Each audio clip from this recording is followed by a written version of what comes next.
makes a pretty good partner, huh, boss? Too early to say. Yeah? Just seeing him come back makes me real proud. What breed is he? He's not a husky. You're right. Siberian Husky is a cross between a Spitz-type dog and a wolf. I think Dee Dee might have some wolf blood in him, too. He isn't just smart. He's also shown remarkable judgment. If he doesn't do what you want him to, he's just doing what he thinks is right in the situation. And he's steady under fire. Remember, he's no lapdog. But learn his strengths, and you'll understand each other soon enough. You'll make one hell of a team. Ocelot. Why'd you take it upon yourself to train him? Why? Yeah. When's the last time you heard a wild cat raising a dog? I have an eye for him. I knew at first glance he'd make the right partner for you. Huh. And I figured it was about time he got out into the world. So you passed him off on me? There, you see? I knew you liked him. I don't know about that yet. I still think he's trying to figure me out, too. I'll spend some more time with him. You'll see how helpful he can be. What about you? I prefer to work alone. Ocelots don't hunt in packs. Yeah, something like that. Anyway, I'm glad you like him. Dee Dee's really taken to you, too. And to going on your walks. Don't be shy about taking him with you in the future. I'll think about it.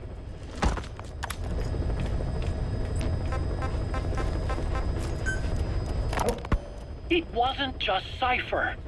Back in the Caribbean, every eye in the world was turned on us. A private army, just a bunch of guys with guns, in possession of a nuke? Why wouldn't they be uncomfortable? And that's why you made sure the inspection happened. Well, I thought our best move was to prove to the UN through the IAEA that we had no nuke. Of course, I was against us having it in the first place, but that was Snake's decision. The boss wasn't responsible. Well, don't get me wrong, I still believed in Snake. I thought I was making the best decision for all of us, that's all. I figured we should get a third party to exonerate us before proof of the nuke did get out. And who better to do that than an organization with international authority? So the truth is, you took it upon yourself to agree to an inspection arranged by the UN. Only the inspection was a ruse, and Cypher's strike force, XOF, showed up instead. I had no idea that would happen. Enough bullshit! Oh, sure, like I could have known. You know, I was just trying to prove our innocence to the world. What's wrong with that? We're not interested in the excuses you thought up. The truth is objective. Just see it from my point of view. You led XOF to the control tower. They seized it, giving them complete control over the base. Moments later, they detonated C4 on the strut legs. Anyone who'd managed to survive was hunted down by the assault force and their choppers. You can't believe I did that on purpose. That was the end of Mother Base. But it wasn't the end for you. How can you... Look, think about it. I lost something too. I built Zeke and it got buried underwater. I am a victim. That raises the big questions. Why were you the only one spared? You got away without a scratch. Why did Strangelove leave the base on the eve of the inspection? You two were close. Strangelove? And how did you manage to build something that surpasses Zeke in every way? Because you did everything they told you. You're the only one who didn't lose a thing. That is the truth. I was taken away against my will. Skullface forced me to do his research these past 9 years. He used me. I lost 9 years. 9 years. We all lost 9 years. It wasn't just you. I suppose blaming me makes you feel better, does it? But who's gonna give me back all the time I lost? You're not getting anything back. You're not a victim here, Emmerich. You're the perpetrator. I didn't know anything. Nobody can back that up. Yeah, all the evidence is at the bottom of the ocean. You know the hardest man to break. The type who's fooling himself. That takes time. It's easier to live a convenient lie than a painful truth. Is that the piece you've chosen, Doc? I'm not lying. Of course. Just let me check one or two things. On that day, you were in the control tower with them. Lucky you. That's how you got out unscathed. And you escaped on one of their choppers. Only you, right before the base went under. They had me blindfolded the whole time. I've never been so scared. The whole flight, I thought they'd kill me. But thinking of you kept me going. My comrades, all the way. And? There was a plane journey, then we traveled by road. When they finally took off the blindfold, I was in kind of a warehouse, on the floor. Afghanistan, it was that research lab. I couldn't believe they'd taken me halfway around the world. And soon enough, he came. Skullface. He's the one who's really behind that Mother Base attack.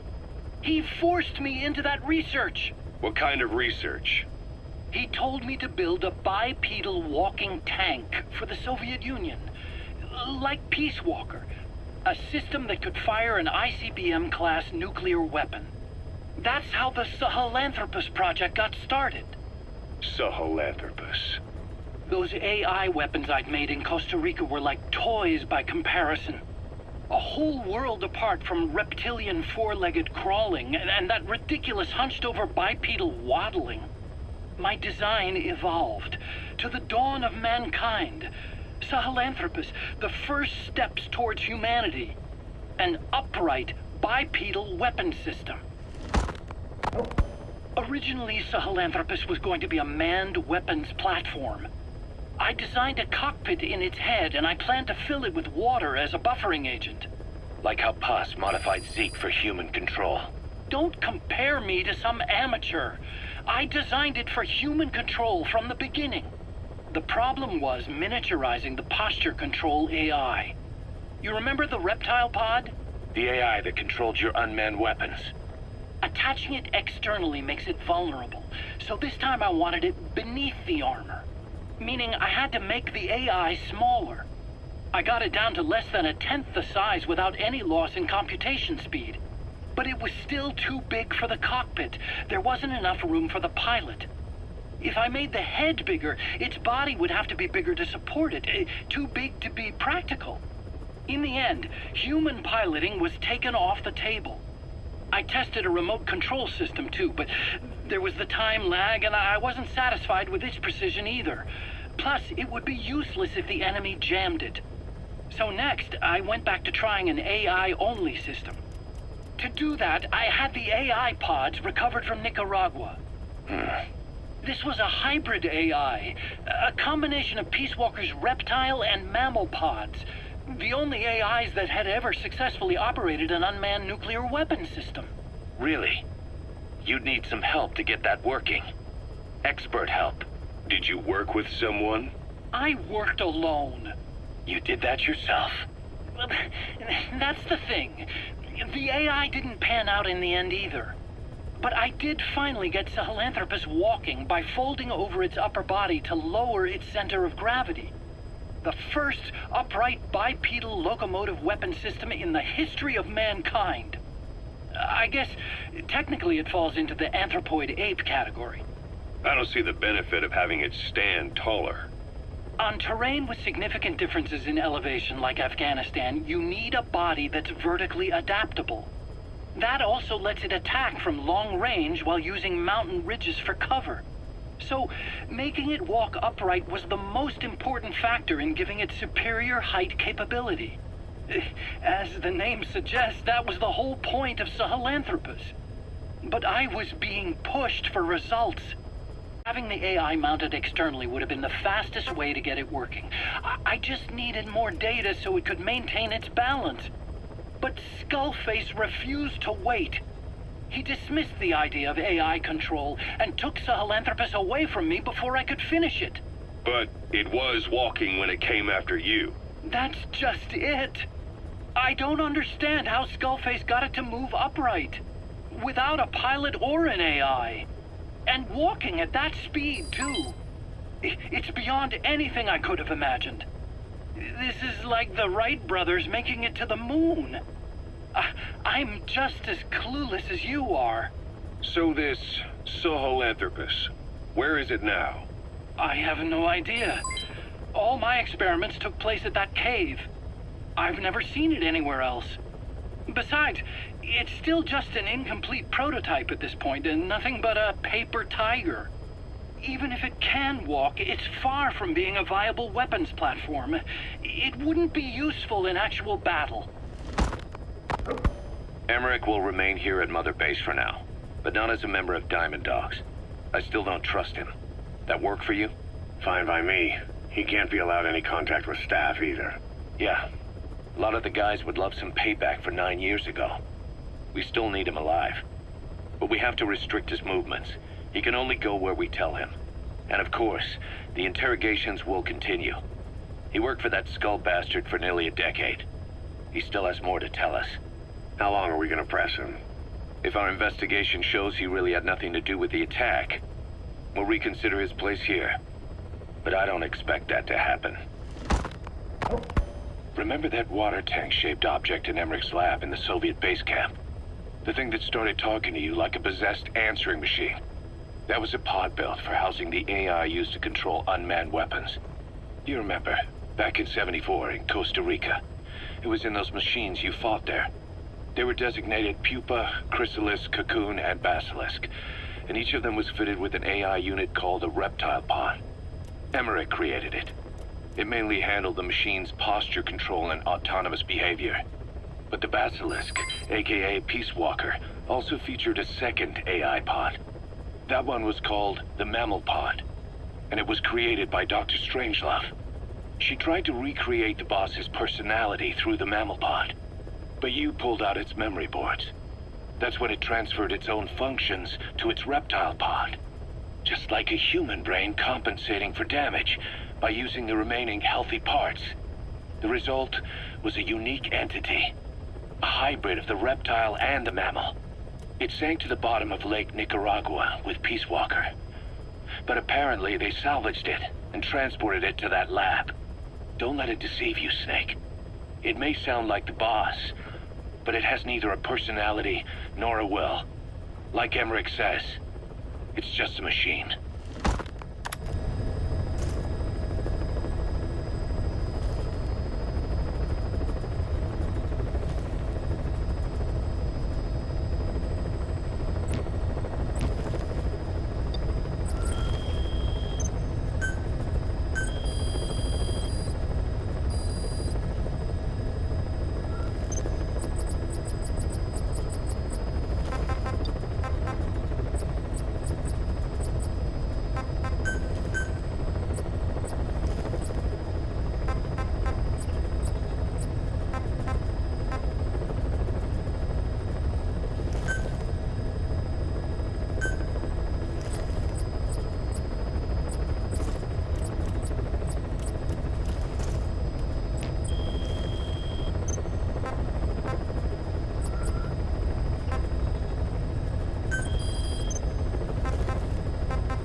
Subject on board. Leave the rest to us.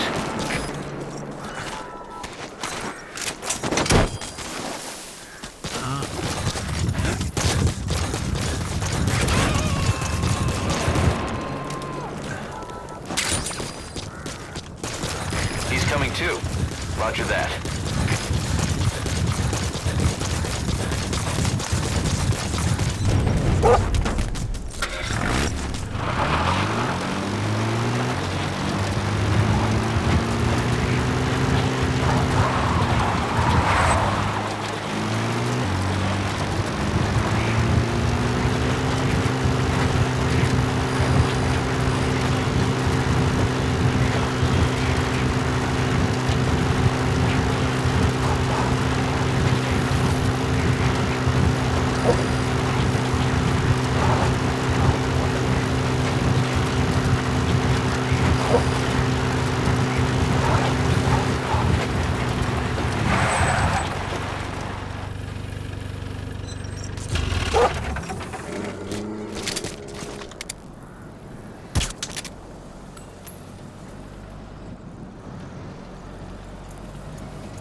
Всем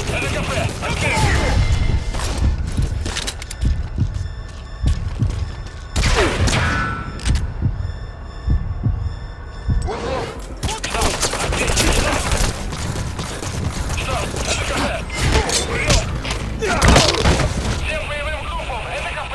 Мы вступили в схватку с противником. Всем боевым единицам приготовиться к бою.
Roger.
This is Pequod.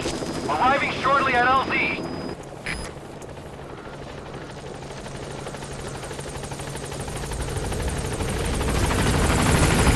This is Pequod. On station at LZ.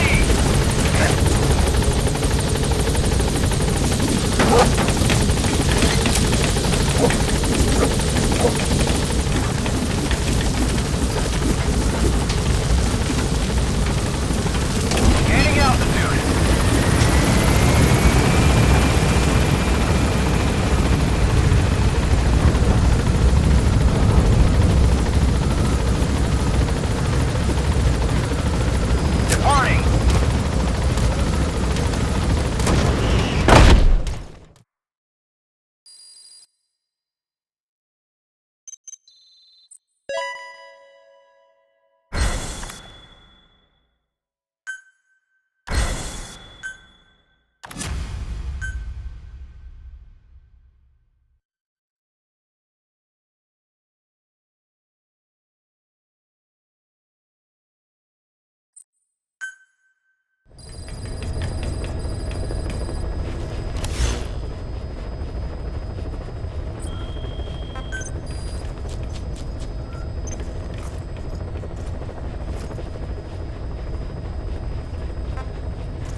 subject is in.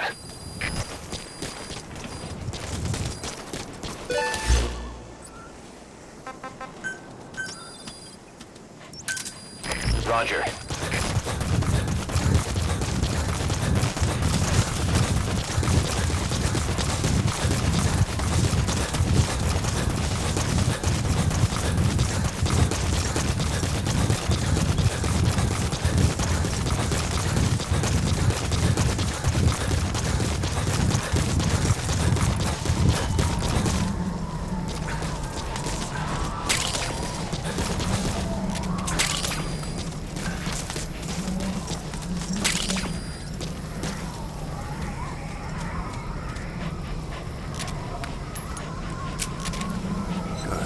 Good dog. Good dog.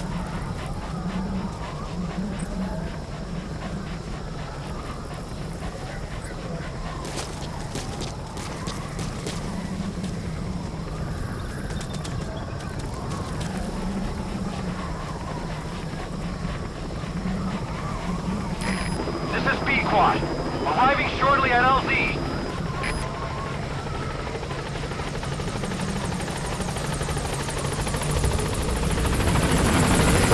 This is B-Quad.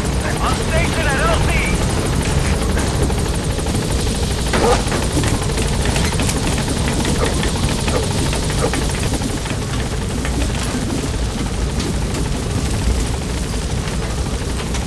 Gaining altitude.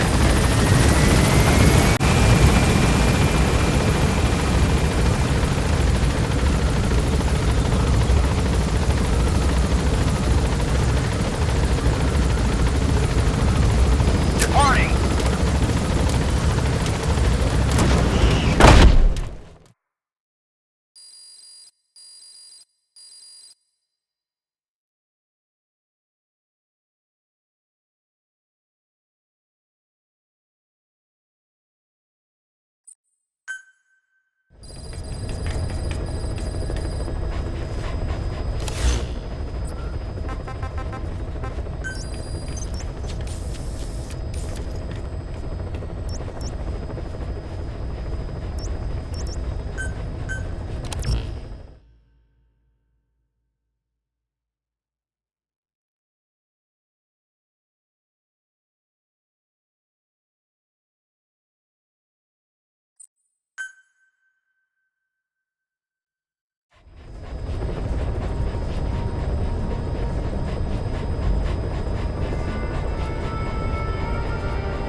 Boss, let's develop.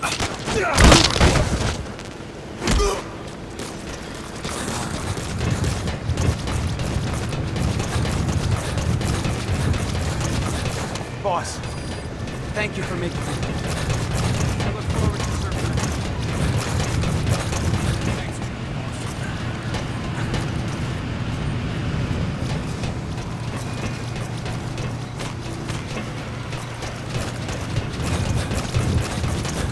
So, that woman doesn't talk the boss brought back. No idea. I wonder if she's even human. What? Come on, if she's a human. What is she? Bio boy.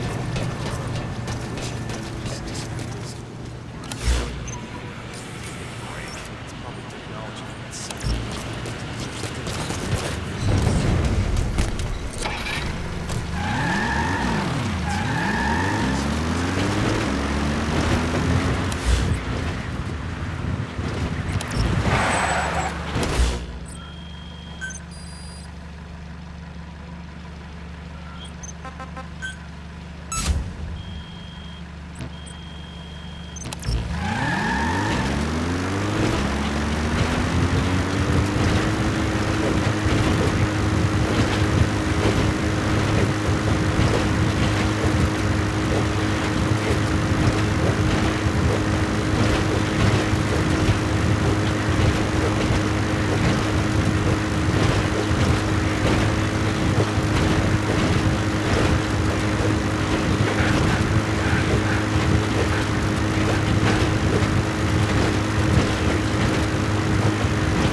need supplies, let us know.